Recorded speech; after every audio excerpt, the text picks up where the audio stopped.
அனைவருக்கும் வணக்கம். இங்க ஒரு கேப் டிரைவர் ஒருத்தர் இருக்காரு. அவரோட வாழ்க்கையில அவருக்கு பல பிரச்சனைகள் இருக்கு. இஎம்ஐ கட்டணும், கடன் அடைக்கணும், அண்ட் குழந்தைக்கு தேவையான ஸ்கூல் ஃபீஸ் முதற்கொண்டு வீட்டில் இருக்க எல்லாத்தையுமே இவர் தான் கவனிச்சுக்கணும் அப்படின்ற ஒரு ஃபினான்ஷியல் கிரைசிஸ்ல இருக்கும்போது இவரோட வாழ்க்கையில ஒரு பயங்கரமான பிரச்சனை. அந்த பிரச்சனையிலிருந்து மீண்டு வர முடியாம போகும்போது இவரோட மனைவி இவரை காப்பாற்றணும் அப்படின்ற மாதிரி களத்துல இறங்க ஆரம்பிக்க. இதுக்கப்புறம் இந்த கதையில என்ன நடந்தது அப்படின்றது தான் இன்னைக்கு நம்ம பார்க்க போற படத்தோட மீதி கதையா இருக்கும். ஸோ கண்டிப்பா இந்த படம் உங்க எல்லாருக்கும் பிடிக்கும். அது ஒரு வித்தியாசமான த்ரில்லரா இது உங்களுக்கு அமையும் அப்படின்னு நம்பிக்கையில தெலுங்குல த்ரில்லர் படமா ரிலீஸ் ஆயிருக்கக்கூடிய சொடரா சொடரி மானலு அப்படின்ற இந்த படத்துக்குள்ள உங்களை கொண்டு போறேன். இந்த படத்தோட ஸ்டார்டிங் சீன்ல ராஜு அப்படின்னு படத்தோட நாயகனை போலீஸ்காரங்க எல்லாரும் சேர்ந்து ஆள் நடமாட்டமே இல்லாத ஒரு இடத்துல அவரை என்கவுண்டர் பண்ணணும்னு கூட்டு போக இவருக்கு ஒன்னும் புரியல. என்ன விட்டுனுங்க சார்னு கத்திக்கிட்டே இருக்கும்போது திடீர்னு அங்க ஒரு கன் ஃபயர் ஆகுது. இங்க யார் இறந்து போனா என்ன ஆச்சு அப்படின்றத ஃபர்தரா நமக்கு காமிக்காம அப்படியே கட் பண்ண பிளாஷ்பேக் உள்ள ராஜு இருக்கா இல்லையா, அவருக்கு அழகான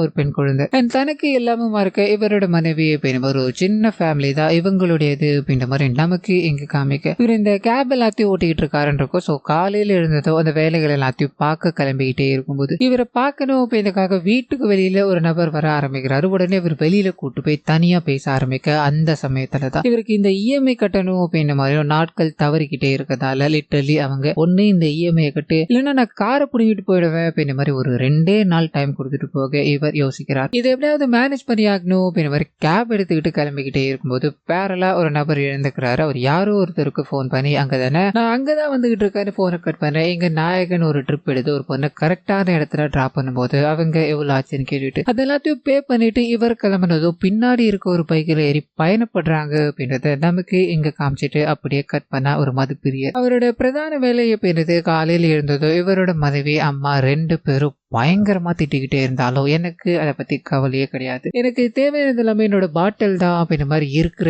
எல்லாத்தையும் அப்படியே பிச்சு புழிஞ்சிக்கிட்டு அங்கிருந்து ரோட்ல அப்படியே பயணிக்க ஆரம்பிக்க இந்த பக்கம் நாயகன் கிட்ட போக ஆரம்பிக்குது. கேப் அங்க எடுத்துட்டு போக்கிட்டே இருக்கும்போது கொஞ்ச நேரத்துக்கு முன்னாடி முகம் தெரியாத ஒரு நபர் போன்ல பேசுற மாதிரி காமிச்சாங்க இல்லையா, ஒரு நபரை போய் சந்திக்கிறாரு. அவங்க 2 பேரும் ஏதோ கை மாத்திக்கிறாங்க போல. அது எல்லாத்தையும் எடுத்துக்கிட்டு இவர் கேப் புக் பண்ணணும் அப்படின்ற மாதிரி ட்ரை பண்ணிக்கிட்டே இருக்க இந்த விஷயத்த நாயகன் கவனிக்கிறார். சார் எங்க சார் போனோம்னு கேட்க இல்லப்பா லாங் ட்ரிப் நான் புக் பண்ணிக்கிறேன் நீங்க கிளம்பலாமே சொல்லும் போது சார் புக் பண்ணீங்கன்னா நிறைய ஆகும் சார், நம்ம 2 பேரும் பேசி உங்களுக்கு எவ்வளவு பெரிய ட்ரிப்பா இருந்தாலும் நான் அதை முடிச்சு கொடுக்குறேன் சார்னு சொல்லும் போது இங்க இருந்து அவர் போக வேண்டிய இடம் பாத்தீங்கன்னா ரொம்ப தூரத்துல இருக்கு. 5000 வரைக்கும் காமிக்குது. சரி சார் ஒரு 4000 கொடுங்க நான் உங்களை அங்க கொண்டு போய் விட்டுடுன்னு சொல்ல சம்மதிக்கிறாங்க. 2 பேரும் ஏறி கார்ல பயணப்பட்டுக்கிட்டே இருக்கும்போது இந்த சைடு சரக்கு அடிக்கணும்னு போனார் இல்லையா, அவர் எதிர்பார்த்த மாதிரி எல்லா விஷயங்களும் நடக்க ஆரம்பிக்குது. பயங்கர போதையில அதாவது எல்லாத்தையும் குடிச்சிட்டு பயங்கர போதையில மறுபடியும் நடந்து வந்துகிட்டே இருக்கும்போது எங்க நாயகன் அவரை கூப்பிட்டுக்கிட்டு கார்ல பயணப்பட்டுக்கிட்டே இருக்கும்போது பெட்ரோல் போடணும் அப்படின்ற ஒரு தேவை. இதனால காரை நிப்பாட்டி சார் பணம் கொடுக்க முடியுமா சார்னு கேட்க ஐயா நான் இறங்கினதுக்கு அப்புறம் தான் பணம் கொடுப்பேன்னு சொன்னேன், இப்போ என்கிட்ட ₹1 கூட கிடையாது, உன்னோட வண்டி தானையா நீ தானையா போடணும்னு சொல்லும் போது இவர் யோசிக்கிறாரு. என்கிட்ட இருந்த காசு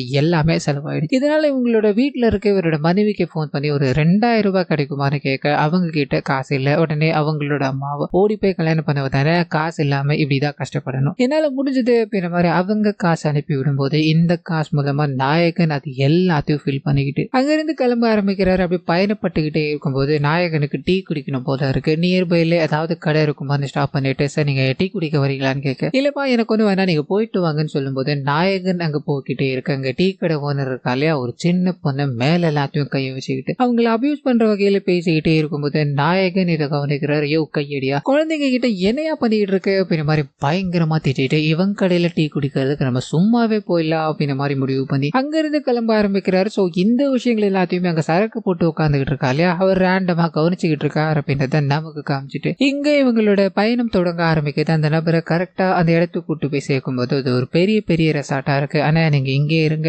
நான் இந்த வேலைகள் எல்லாத்தையும் முடிச்சுட்டு பணத்தோட இங்க வந்துடுறேன் அப்படின்ற மாதிரி புல்ல கிளம்ப ஆரம்பிக்க இங்க பயணப்பட்டுக்கிட்டே இருந்தா இல்லையா, இவரோட பேர் சன்னி அப்படின்றது அந்த ரெசார்ட் குள்ள போறாரு. ஒரு மேனேஜரை சந்திக்கிறாரு. இவர் கொண்டு போன பொருட்கள் எல்லாத்தையும் கொடுக்கும்போது ஃபுல்லா செக் பண்ணி பாக்குறாங்க, எல்லாமே கரெக்டா இருக்கு. சோ கொஞ்சம் பணத்தை கொடுத்து வெளியே அனுப்பும் போது இவர் நாயகன் கிட்ட வராரு. ஆனா இந்தாங்க உங்களோட பணம் நான் சொன்ன மாதிரி எல்லாத்தையும் கொடுத்துட்டேன்னா நம்மளோட வேலை முடிஞ்சிருச்சு வாங்கின இங்க இருந்து போகலான்னு கிளம்ப ட்ரை பண்ணிக்கிட்டே இருக்கும்போது மேனேஜர் இவங்க 2 பேரையுமே கூப்பிட ஆரம்பிக்கிறாரு. இவங்களுக்கு ஒன்னும் புரியல. இந்த சன்னி போனார் அப்படின்னா ஒரு அர்த்தம் இருக்கு. ஏன்னா மேனேஜரை பார்த்துட்டு இருந்திருக்காரு. சம்பந்தமே இல்லாம நாயகனான அதாவது இந்த கேப் டிரைவரை எதுக்கு கூப்பிடணும் அப்படின்ற மாதிரி குழப்பத்தோட உள்ள போகும்போது ஐயா எங்களுக்காக நீங்க ஒரே ஒரு உதவி மட்டும் பண்ண முடியுமா, இங்க ரெசார்ட் அப்படின்றதால நிறைய பெண்கள் இங்க வந்து இந்த பார்ட்டி என்ஜாய் பண்ணிக்கிட்டே இருக்கும்போது ஒரே ஒருத்தவங்க மட்டும் கொஞ்சம் போதை ஆயிட்டாங்க. அவங்கள வீட்டுக்கு கொண்டு போகணும் அப்படின்ற மாதிரி ஒரு சுச்சுவேஷன்ல நாங்க தள்ளப்பட்டுட்டோம். எங்களுக்கு இங்க நிறைய வேலைகள் இருக்கிறதால அவங்கள கொண்டு போக முடியல சார். நீங்க அவங்கள போற வழியில உங்களோட வீட்டுல இறக்கி விட்டுற முடியுமான்னு கேட்க நாயகனுக்கு ஒரு மாதிரியா இருக்கு. இல்ல வேண்டாமே அப்படின்ற மாதிரி வாய் வார்த்தையா சொல்லலான்னு போக உடனே கூட ஒரு என்ன சார் நீங்க இவ்வளவு உதவிகள் பண்றீங்க, உங்களுக்காக நாங்க இது பண்ண மாட்டோமா, அவங்க எங்க இருக்காங்க, அவங்கள வண்டியில ஏத்துங்க சார்னு சொல்லும்போது பயங்கர போதையோட அவங்க சுயநினைவே இல்லாம இருக்காங்க. சோ அவங்கள கார்ல ஏத்திக்கிட்டு இவங்க பயணிக்க ஆரம்பிக்கிறாங்க. அப்படியே கட் பண்ணா இதுக்கப்புறம் என்ன நடந்தது அப்படின்றதெல்லாம் தெரியாம நமக்கு அப்படியே நாயகனை கைது பண்ணி கொண்டு போயிட்டு இருக்க மாதிரி காமிக்கிறாங்க. ஸோ ஒரு போலீஸ்காரர் கைது பண்ணி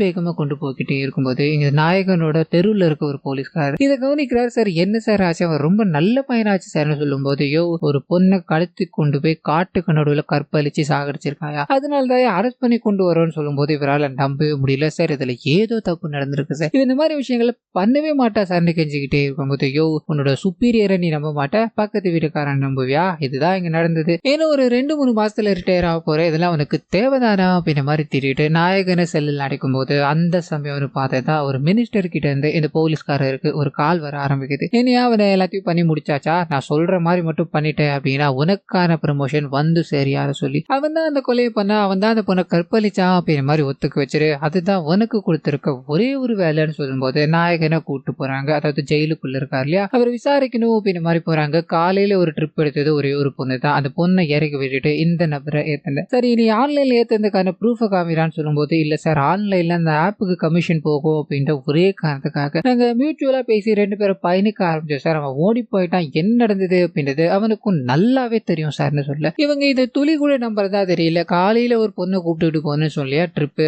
அதே பொண்ணை தானே நீ வண்டியில வச்சிருக்க, காலையில பாத்திருக்க, ரொம்ப பிடிச்சி போயிருக்கு, அதனால தானே நான் பிளான் பண்ணி இந்த விஷயங்கள் எல்லாத்தையும் பண்ணேன் அப்படின்ற மாதிரி நாயகனை போட்டு பயங்கரமா அடிச்சுக்கிட்டே இருக்க இவர் நடந்த விஷயங்கள்ல மட்டுமே தான் அந்த போலீஸ்காரங்களுக்கு திருப்பி சொல்லிக்கிட்டே இருக்க எந்த விதமான முன்னேற்றமும் தெரியற மாதிரி தெரியல. இதுக்கு அடுத்த நாள் காலையில இங்க ஒரு கேப் டிரைவர் கொடூரமான விஷயங்களை பத்தி இருக்காரு, அதனால நிறைய போராட்டங்கள் வெடிச்சுக்கிட்டு இருக்கு அப்படின்ற மாதிரி பரபரப்பா போய்கிட்டே இருக்கும்போது இதை இவங்களோட மனைவி கவனிக்கிறாங்க. ஒரு மாதிரி உடைஞ்சு போயிடுறாங்க. கண்டிப்பா தன்னோட கணவர் இதை பண்ணிருக்க மாட்டார் அப்படின்ற மாதிரி எங்க ஏரியால இருக்க ஒரு போலீஸ்காரர் இருக்காரு, அவர்கிட்ட போய் விசாரிக்கும் போது அம்மா நைட்டோட நைட்டா அவனை கைது பண்ணி போலீஸ்காரங்க அவன் தான் இதை பண்ணா அப்படின்ற மாதிரி பயங்கரமா அடிச்சுக்கிட்டே இருக்காங்கம்மா. எனக்கு தெரியுமா அவன் இதை பண்ணிருக்க மாட்டான்னு, நான் எவ்வளவோ சொல்லி பார்த்தேன், ஆனா அந்த இன்ஸ்பெக்டர் கேட்கறதாவே தெரியலமா அப்படின்ற மாதிரி புலம்பிக்கிட்டே இருக்கும்போது இவங்களுக்கு ஒரே ஒரு ரிக்வெஸ்ட் தான், என்னோட கணவரை நான் பார்க்க முடியுமான்னு கேட்க, அம்மா இப்ப இருக்க சூழ்நிலையில யாரும் உள்ள போக முடியாது, நான் சரியான நேரம் வரட்டும் உனக்கு சொல்லி அனுப்புறமான்னு சொல்லும் போது கண் கலங்கிக்கிட்டே அங்க இருந்து போக ஆரம்பிக்கிறாங்க. தன்னோட கணவரை நம்ம எப்படி பார்க்க போக, தன்னோட கணவர் இந்த தப்பு பண்ணல, இங்க என்னமோ நடந்துகிட்டு இருக்கு அப்படின்ற மாதிரி இவங்க சோகத்துல பயணப்பட்டுக்கிட்டே இருக்கும்போது இவங்களோட அம்மா இருக்காங்களே வீட்டுக்குள்ள,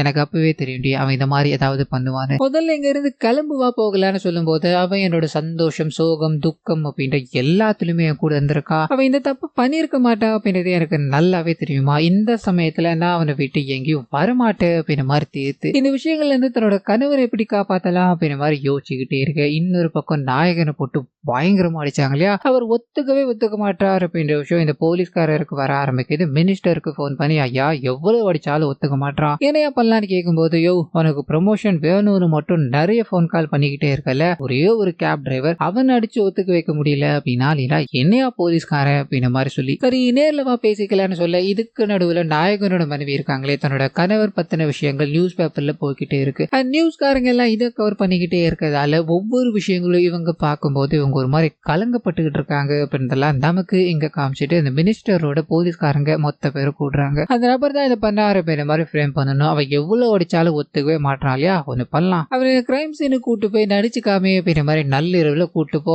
அங்க அசம்பாவிதத்துல அதாவது அவன் ஓட பார்த்தா என்கவுண்டர் போட்டுட்டோம் அப்படின்ற மாதிரி அவன் கதையை முடிச்சுக்கிட்டு அவரோட ப்ரமோஷனை வாங்கிட்டு நீ போய்கிட்டே யாரு சொல்லும் போது பாஸ்கர் யோசிக்கிறாரு, சரின்னு தலையாட்டுறாரு. இந்த பக்கம் பாஸ்கர் இல்லாத நேரமா பார்த்து நாயகனோட மனைவி குழந்தைகள் 2 பேருமே அவங்கள சந்திக்கணும்னு வரும்போது இது எதுவுமே நான் பண்ணலாமா, இங்க எல்லாருமே என்ன மாட்டி விட பாக்குறாங்க, அன்னைக்கு நடந்த சம்பவங்கள் இதுதான் அப்படின்ற மாதிரி அப்ப நடந்தது இல்லையா, அது எல்லாத்தையும் கொஞ்சமா சொல்லும் போது இவங்க இதை கேட்டுக்கிட்டு கிளம்புறாங்க. இன்னொரு பக்கம் அந்த இடத்துல இருந்து ஓடி போன சன்னியை காமிக்கிறாங்க. அவருக்கு சுத்தி யாராவது வந்துருவாங்களோ அப்படின்ற மாதிரி பயம் ஓடிக்கிட்டே இருக்கு. தூக்கம் கரைஞ்சு போய் இது எல்லாத்தையும் யோசிச்சு பார்க்க அன்னைக்கு நைட்டு என்ன நடந்திருக்கோம் அப்படின்னா இவங்க 2 பேரும் கார்ல பயணப்பட்டு போய்கிட்டே இருக்கும்போது அந்த குடிகாரர் இருக்காலே பட்டுன்னு கார் எதிரில் வர ஆரம்பிக்கிறாரு. இவங்க பிரேக் அடிச்சு அவனை திட்டிட்டு அண்ட் பின்னாடி இருக்கவங்களை பார்க்கும்போது அவங்களுக்கு பேச்சு மூச்சு இல்ல அப்படின்றது தெரிய ஆரம்பிக்குது. குழம்பி போறாங்க. அந்த மேனேஜருக்கு ஃபோன் பண்ணி பேச்சு மூச்சு இல்லாம இருக்காங்க, என்னையா பண்ணலாம், எங்களுக்கு ஒரு மாதிரி பயமா இருக்கியான்னு சொல்லும்போது, இல்ல சார் அவங்க நிறைய மது போதையில இருக்கிறதால அப்படி இருக்கலாம், ஒண்ணு பண்ணுங்க, நீங்க அங்கேயே இருங்க, உங்களுக்கு உதவிக்கு ஆள் அனுப்புறேன் அப்படின்ற மாதிரி சொல்லிட்டு போனை கட் பண்ணும்போது இவங்க கொஞ்ச நேரம் வெயிட் பண்ணி பாக்குறாங்க, யாரும் வரல. மறுபடியும் மேனேஜருக்கு ஃபோன் பண்ணலாம் ட்ரை பண்ண, ஃபோன் சுவிட்ச் ஆஃப். இதனால சன்னிக்கு தெரிஞ்சு போயிடுச்சு ஏதோ ஒரு தப்பா நடந்துகிட்டு இருக்கு அப்படின்றது. அந்த சமயம் பார்த்து போலீஸ் வண்டியும் வந்துகிட்டே இருக்கு. ஆனா இங்க இருந்து ஓடி போயிடலாம், அந்த மேனேஜர் வேலையை பார்த்துட்டானா அப்படின்ற மாதிரி இவர் எங்க இருந்து ஓட ஆரம்பிக்க நாயகனுக்கு ஒண்ணுமே புரியல. நம்ம உதவிதான பண்ண வந்தோம் நின்னுகிட்டே இருக்க, போலீஸ்காரங்க வராங்க, அந்த பொண்ணை பாக்குறாங்க. ஐயா கன்ஃபார்ம் பண்ணிட்டியா, அந்த பொண்ணு இவன் தான் கொலை பண்ணியிருக்கான் அப்படின்ற மாதிரி ஜெயிலுக்குள்ள புடிச்சிட்டு போயிருப்பாங்க. சோ இந்த விஷயங்கள் தான் நடந்தது அப்படின்ற மாதிரி ரிவீல் ஆக அந்த கான்ஸ்டபிள் மூலமா நாயகிக்கு போன் அடிச்சு உன்னோட கணவரை காப்பாற்றணும் அப்படின்னா அவர் சம்பந்தப்பட்ட விஷயங்கள் எல்லாத்தையும் நீ அந்த இடத்துக்கு போய் விசிட் பண்ணி அவருக்கு ஏதாவது சாதகமா எவிடன்ஸ் கிடைக்குமா அப்படின்றத தேடுமா. கண்டிப்பா உன்னோட கணவரை உன்னால மட்டும்தாமா வெளியே கொண்டு வர முடியும், இல்லைன்னா அவனை என்கவுண்டர் பண்ணணும், அவனை சாகடிக்கணும் அப்படின்ற மாதிரி பெருசு பெருசா பேசிக்கிட்டு இருக்காங்கம்மா, இதை ஏதாவது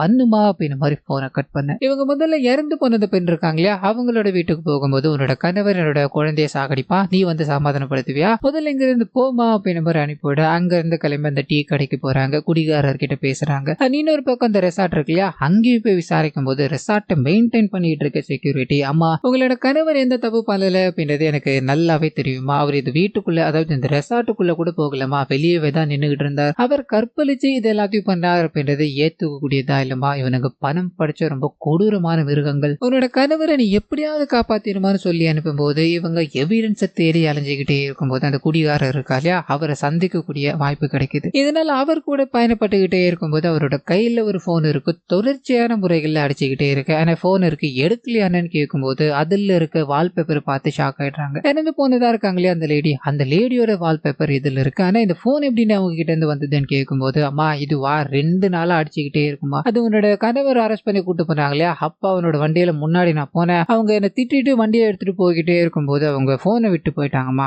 அன்னில இருந்து இது ஏன் கூட தான் இருக்கு, இது எதுக்கு அடிக்குதுன்னே தெரியலமான்னு புலம்பிக்கிட்டே இருக்கு. இவங்க அது ஓபன் பண்ணி பாக்குறாங்க, பயங்கர ஷாக்கோட இறந்து போன பொண்ணோட வீட்டுக்கு கொண்டு போறாங்க. இதை காமிக்கும் போது என்ன நடந்தது அப்படின்றதுக்குள்ள போக ஆரம்பிக்குது. சோ அந்த இறந்து போன பெண் இருக்காங்க இல்லையா, அவங்களுக்கு எல்லாத்தையும் வீடியோ எடுக்கிறது ஒரு வழக்கமா இருக்கும். சோ இவங்க நிறைய போதையில இருக்கும்போது வீடியோ ஆன் பண்ணிட்டு அப்படியே பொத்துன்னு விழ ஆரம்பிக்கிறாங்க. இவங்களுக்கு போதையாக்குனதே கூட கூட்டு போன அந்த நபரை தான். அவர் மயக்க மருந்து எல்லாத்தையும் கொடுத்து இவங்கள மயக்கமடைய செய்ய வச்சு அங்க இருக்க எல்லாராலையுமே இவங்க கொடூரமான முறையில கற்பழிக்கப்படுறாங்க. அதுக்கப்புறமா தான் இது நாயகன் கிட்ட வந்தது அப்படின்னு மாதிரி இருக்கும். ஸோ இது எல்லாத்தையும் தெரிஞ்சுக்கிட்டு இவங்க பயணப்பட்டுக்கிட்டே இருக்கும்போது இன்னொரு டைரக்ஷன்ல சன்னி வர ஆரம்பிக்கிறார். அவர் மூலமா அன்னைக்கு என்ன நடந்தது அப்படின்னு மாதிரி இன்னும் சில விஷயங்களும் ரிவீல் ஆக ஆரம்பிக்குது. ஸோ அந்த பொண்ணை கூட்டு பலாத்காரம் பண்ணிட்டானுங்க இல்லையா, அந்த பொண்ணுக்கு பேச்சு மூச்சு இல்லை அப்படின்னு மாதிரி இருக்கும். இதனால என்ன பண்ணலான்னு யோசிக்கிறாங்க. வெளியில இருக்கானுங்களே அவனுங்க வண்டியில போட்டு அனுப்பிடுவோம் அப்படின்னு மாதிரி ட்ரெஸ் எல்லாத்தையும் அப்படியே சரி பண்ணி அவங்களோட வண்டியில போட்டு அனுப்பும் போது போற வழியில அவங்க பேச்சு மூச்சு இல்லை அப்படின்றத கண்டுபிடிச்சிட்டாங்க. இவங்களுக்கு போன் பண்ணும்போது ஏதாவது பண்ணணும்னு யோசிக்கிறாங்க. அப்பதான் காலையில இந்த பொண்ணு கூட்டு வந்திருப்பா இல்லையா, அவர் இதே கேப்ல தான் இந்த பொண்ணு பயணிச்சாங்க அப்படின்றத கண்டுபிடிச்சு அதை சொல்லும் போது